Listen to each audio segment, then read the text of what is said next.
starting something. It's always dissecting and trying to decipher something. For example, a thought can pop in your mind and you can be like, something feels off or something is wrong. The brain comes in and says, something is happening behind your back. Welcome to the Aura Report, where beauty, energy, and reality all connect. My name is Felicia, and today I want to talk about jumping to conclusions. Don't you hate when you jump to conclusions? When you jump to conclusions, there are usually 3 steps happening really, really fast. It's the trigger, the interpretation, and then the emotional reaction.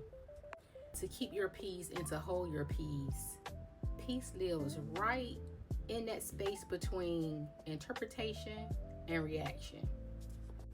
The mind is always starting something. It's always dissecting and trying to decipher something. For example, a thought can pop in your mind and you can be like, something feels off or something is wrong. The brain comes in and says, something is happening behind your back.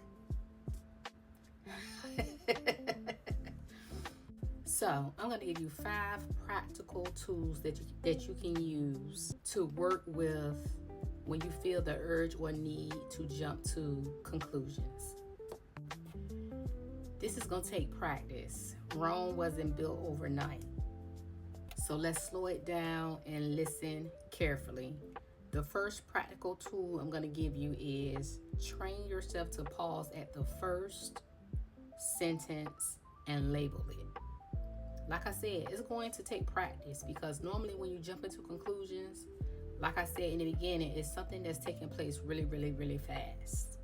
But that pause is a circuit breaker for your nervous system. Practical tool number 2, separate facts versus a story. Ask yourself, what do I know for sure? And what am I adding without evidence? So again, you ask yourself, what do I know for sure? And what am I adding without evidence? Practical tool number 3. Try to add a 10-second delay before believing anything.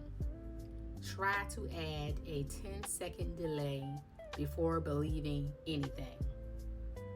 Not before thinking, but before believing. Like I said, this is going to take practice because it's something that's taking place really, really fast and it's probably hard to catch. But these tools will steer you in the right direction. In that pause, ask yourself, what else can be true?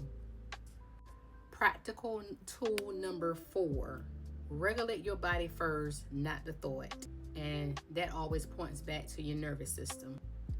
Because jumping to conclusions often is nervous system driven and not logic driven. This matters because a regulated body creates less noise. The 5th practical tool is not reacting is the ultimate luxury and soft living aura.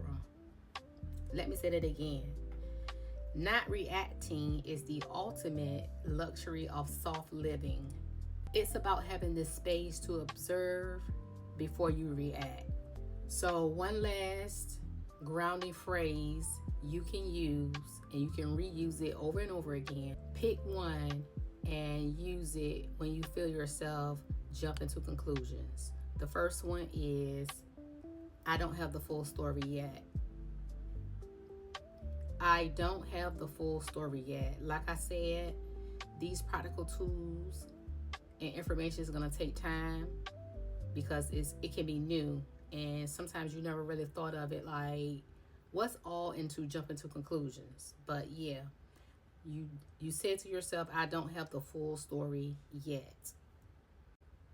The second one is, this is a thought, not a fact.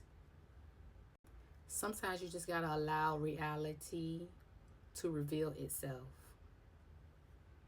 Not saying that you're not correct, and sometimes your overreactions or jumping to conclusions. Sometimes you're too soon.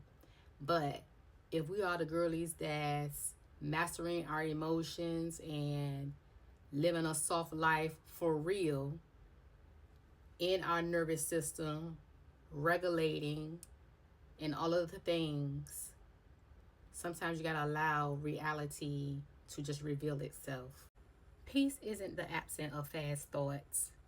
It's a skill of noticing the mind's story making without immediately entering it. You don't stop the mind from jumping. However, you stop following the jump immediately. That's your aura message. My name is Felicia. Thanks for watching. Don't forget to like, comment, and subscribe.